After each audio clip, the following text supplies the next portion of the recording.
Եթե մեծահասակների համար օնլայն միջավայրը աշխատանք է կամ ժամանց, ապա երեխաների համար այն հաճախ դառնում է կախվածություն, ռիսկ և երբեմն վտանգ։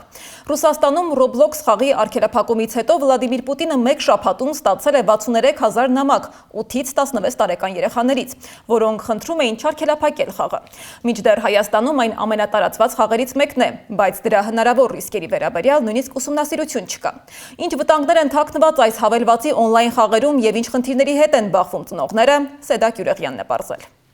Ռուսաստանում Roblox-ի արգելափակումից հետո Վլադիմիր Պուտինը 63,000 նամակ ստացավ մեկ շաբաթում։ Նամակները գրել էին 8-ից 16 տարեկան երեխաներ։ LGBT պրոպագանդայի, ռիսկային բովանդակության մեղադրանքներով Roblox-ը Ռուսաստանում դեռ անհասանելի է, իսկ Հայաստանում այն 4-րդ ամենաներբեռնված հավելվածն է եւ անգամ միասնական ուսումնասիրություն չկա հավելվածի վտանգների մասին։ Հայաստանի խնդիրներից մեկը նա որ ոչ մի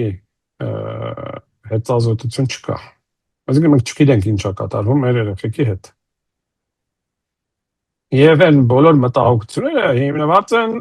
ինչ որ լեգենդների վրա, եւ կարող է խնդիրներ, որոնց մասին մենք չգիտենք, իսկ այն խնդիրները, որոնք մենք քննարկում ենք, ուղղակի Հայաստանում գոյություն չունեն։